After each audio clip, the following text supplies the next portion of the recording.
प्रतिपक्ष तो पार्लियामेंट में बैठा है और हम यहाँ जेल में बैठे हैं। आज उनको वहां से भी हटा करके सरकार ने ये दिखा दिया है कि हम अहंकारी हैं और हम आपको किसी भी रूप में न्याय नहीं देंगे।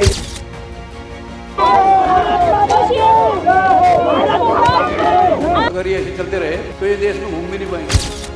हमारे मान सम्मान स्वाभिमान की लड़ाई है। जिस कौम के मान सम्मान को बचा कर नहीं रखा सकता वो उसका इतिहास मिट जाता है। हम नागरिक हैं, हम भी रोड पे चल सकते हैं, तो हमें क्या अधिकार क्यों नहीं दिया सर? मैं गुलाम नहीं रह सकता हूँ, इसलिए बगावत करता हूँ। मुझे फिक्र नहीं है मरने की, ना जीने की तमन्ना रखता हूँ। तो इस वक्त हम मौजूद हैं जंतर मंतर पर और यहाँ से 100 मीटर की दूरी पर जहाँ पर पिछले 36 दिनों से लगातार जो है पहलवान जमे हुए थे, महिला खिलाड़ी यहाँ पर जमी हुई थी, अब उनको हटा दिया गया है। और ख़ास तौर पर जिन पहलवानों की वजह से, चाहे साक्षी मलिक की बात हो, विनेश फोगाट की बात हो और चाहे बात हो बजरंग पूनिया की, उनको हिरासत में ले लिया गया है। और न केवल उनको बल्कि उनके समर्थकों को, यानी कि दूसरे जो प्रदर्शनकारी यहाँ पर मौजूद थे, उनको 11 बजे हिरासत में ले लिया गया था। और वजह साफ थी कि जिस तरह से आज नई संसद का उद्घाटन किया गया पीएम मोदी के ज़रिए, लोकसभा के अध्यक्ष जो है ओम बिरला के ज़रिए, उससे पहले ही ये घोषणा की जा चुकी थी, ये ऐलान किया जा चुका था इन खिलाड़ियों के ज़रिए कि एक तरफ नई संसद का उद्घाटन होगा, एक तरफ नई संसद का लोकार्पण होगा, तो दूसरी तरफ इसी नई संसद भवन के सामने महिला खिलाड़ियों की पंचायत होगी। लेकिन लोकार्पण तो हो चुका, उद्घाटन भी हो चुका, लेकिन महिला खिलाड़ियों की पंचायत नहीं हो सकी। और उसकी सबसे बड़ी वजह यही कि उनको हिरासत में ले लिया गया है।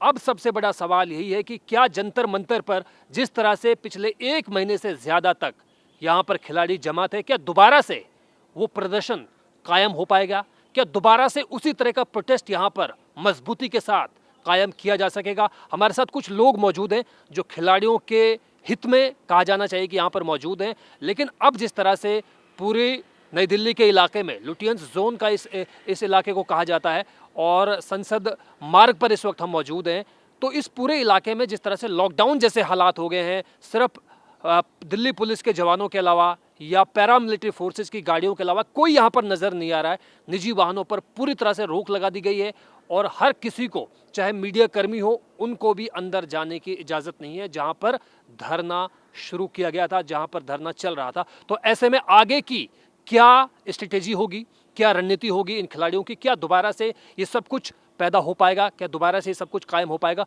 हमारे साथ कुछ लोग मौजूद हैं। सबसे पहले सर आपसे नाम जानना चाहेंगे, क्या आपका नाम है, कहाँ से आप आए हैं? मेरा नाम डीएन सिंह है जी। मैं किसानी प्रतिष्ठा मंच का राष्ट्रीय संयोजक हूँ जी और all India retired police servant forum का मैं राष्ट्रीय कन्वीनर हूँ। जी मैं आज आया था सुबह कि इनको देखेंगे जाके जंतर मंतर खिलाड़ियों को क्या चल रहा है, लेकिन 2 घंटा तो मेरी गाड़ी इधर उधर घूमते रही, कहीं यहाँ जाम, यहाँ बैरियर बंद, यहाँ बैरियर बंद।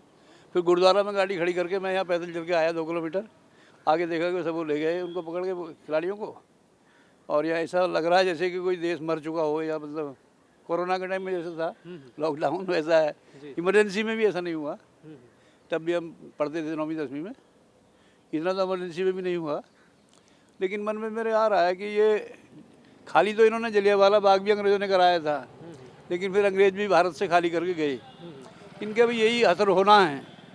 अगर ये ऐसे चलते रहे तो ये देश में घूम भी नहीं पाएंगे, गांव में नहीं जा पाएंगे। हम तो गांव के लोग हैं। लेकिन एक तरफ तो सर नई संसद का जश्न मनाया जा रहा है, 850-900 करोड़ रुपए की जो नई संसद है उसका पूरे देश में डंका पीटा जा रहा है कि ये नए भारत की पहचान है और नया भारत जो है इस तरह का भारत है।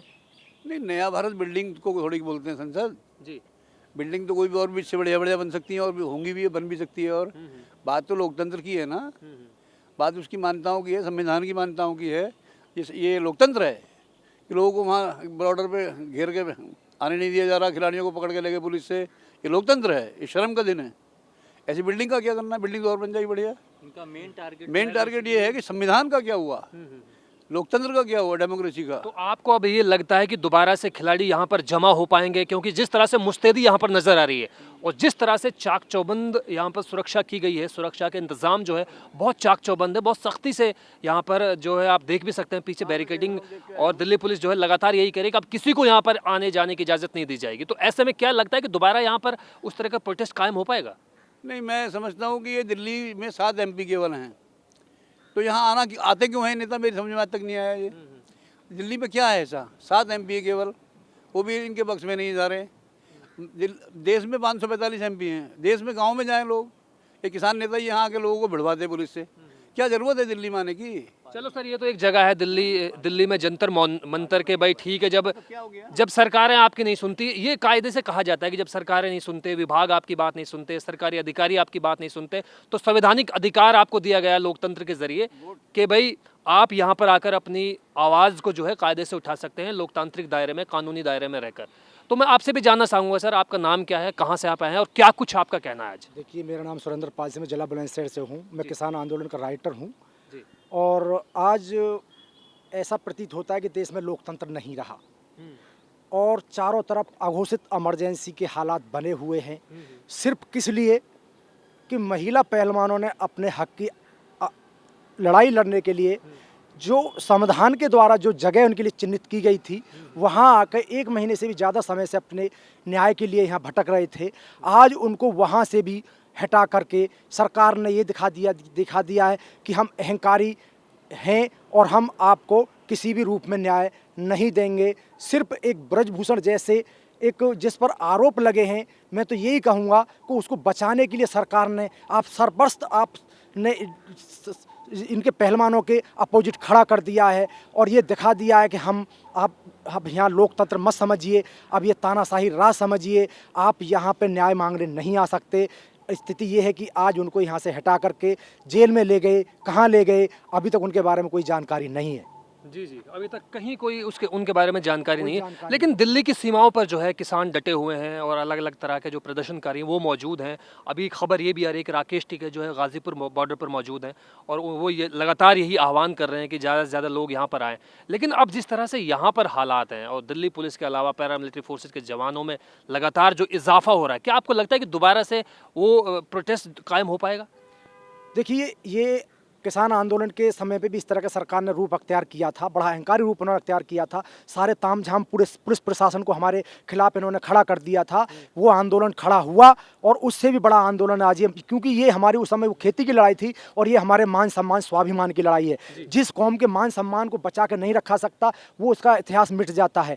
और मैं यही कहना चाहूँगा कि ये सरकार कितना भी हमारे साथ जुल्म कर ले, ये हम अपने मान सम्मान स्वाभिमान के लिए पूरे देश में जन आंदोलन खड़ा करेंगे और इस सरकार से अपने न्याय के लिए, अपने बहन बेटियों के सम्मान के लिए, उनकी लड़ाई के लिए हम ब्रजभूषण जैसे जिस पर आरोप लगे हुए हैं उसको हम जेल में डालने तक हम अपनी लड़ाई जारी रखेंगे। ये हमारी लड़ाई अधूरी छूटने वाली नहीं है। जो कौम अपना इतिहास नहीं लिख सकती वो कौम गुलाम मानी जाती है। हम गुलाम नहीं रह सकते, ये हमारे खून में क्रांति है। क्रांति खून में होती है, क्रांति पैदा नहीं की जाती। और चूंकि मैं कभी हूँ, मैंने एक साफ संदेश देना चाहता हूँ सरकार से, अगर मारना चाहे तो मारे, मुझे फिक्र नहीं है मरने की, ना जीने की तमन्ना रखता हूँ। तुम मारो मुझे कब मारोगे, कफन साथ में लेकर चलता हूँ। मैं अपमान नहीं सह सकता हूँ, मैं जुल्म नहीं सह सकता हूँ।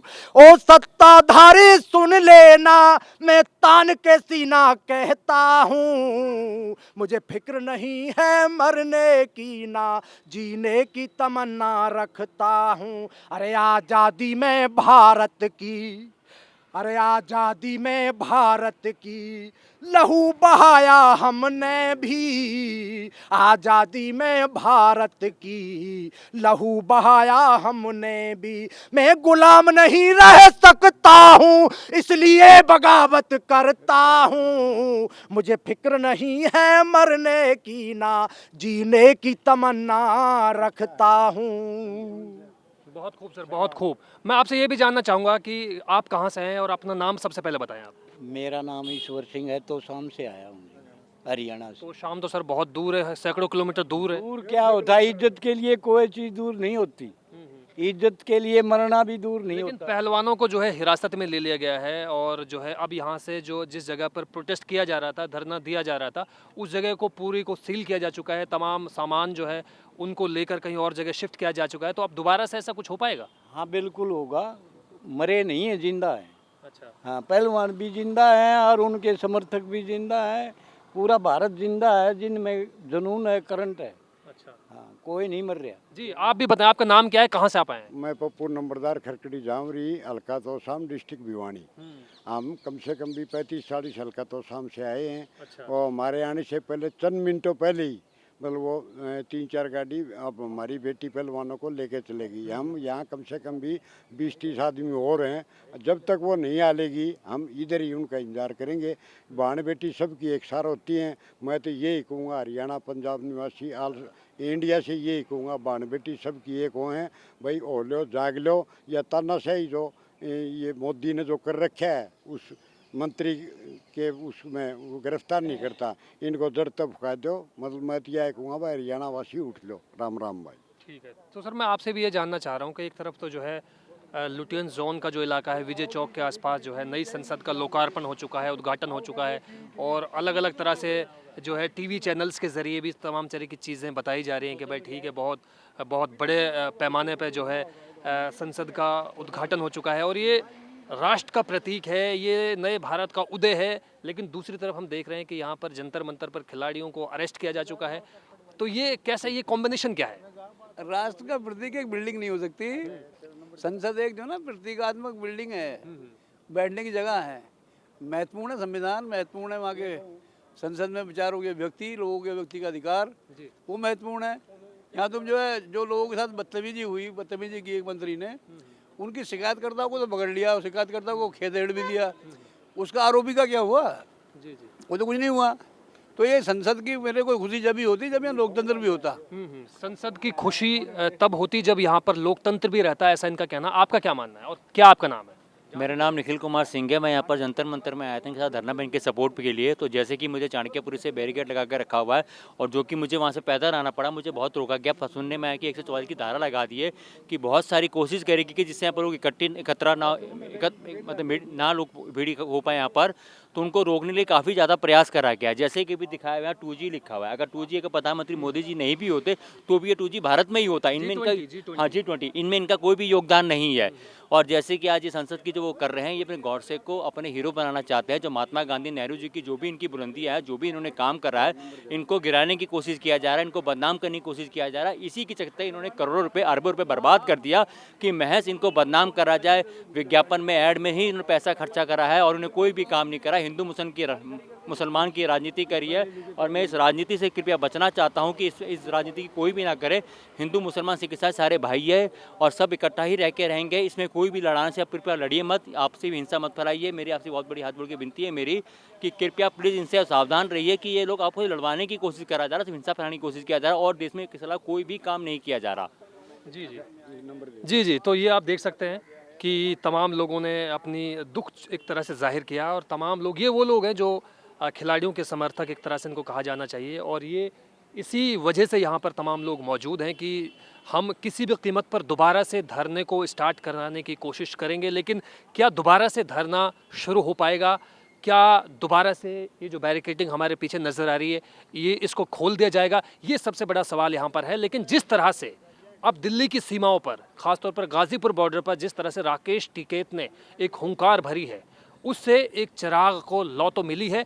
लेकिन दिल्ली की जो दूसरी सीमा है, चाहे सिंघू बॉर्डर की हम बात करें, चाहे टिकरी बॉर्डर की हम बात करें, चाहे फरीदाबाद की साइड से जो बदरपुर बॉर्डर है उसकी हम बात करें, चाहे कापा सेड़ा की बॉर्डर करें, वहाँ पर भी किसानों के जमा होने की जो खबरें हैं वो सामने आ रही हैं। लेकिन दोबारा से यहाँ पर प्रदर्शन शुरू हो पाएगा, इस बात को लेकर अभी कुछ भी कहना बहुत जल्दबाजी होगी और उसकी वजह सबसे बड़ी यही है कि यहाँ पर बड़ी तादाद में जो है दिल्ली पुलिस के जवान मौजूद हैं। यहाँ पर बड़ी तादाद में जो है अर्धसैनिक बलों के जो जवान हैं वो मौजूद हैं और उनका यही कहना है कि अब जो है तमाम चीज़ों को यहाँ से हटा दिया गया है, तंबों को जो है खदेड़ दिया गया है और टेंट को जो हटा दिया गया है, गद्दे जो यहाँ पर मौजूद है उनको भी यहाँ से कहीं दूसरी जगह शिफ्ट किया जा चुका है। जो यहाँ पर सॉफ्ट ड्रिंक्स थी, पानी की अगर हम बात करें, पानी के जो कैंपर्स हैं उनकी बात करें, उन तमाम चीज़ों को जो है दिल्ली पुलिस के व्हीकल्स में यहाँ से कहीं दूसरी जगह शिफ्ट किया जा चुका है और दिल्ली के इस जंतर मंतर के आसपास का इलाका जो है पूरी तरह से छावनी में तब्दील किया जा चुका है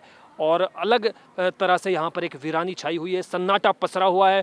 दूर दूर तक जो है व्हीकल्स यहाँ पर नज़र नहीं आ रहे हैं। अगर कोई भी व्हीकल नज़र आ रहा है तो वो आ रहे हैं नज़र इस तरह के अर्धसैनिक बलों के व्हीकल्स। ये देख रहे हैं आप रैपिड एक्शन फोर्स और इससे पहले जो है दिल्ली पुलिस के कई सारे दर्जनों व्हीकल्स को हमने यहाँ पर आते जाते देखा है, लेकिन निजी वाहनों की आवाजाही पर जो है पूरी तरह से पाबंदी है। ये पाबंदी कब तक रहेगी और खिलाड़ियों की अगली रणनीति क्या होगी, इस पर हमारी और आपकी नज़र लगातार बनी हुई है।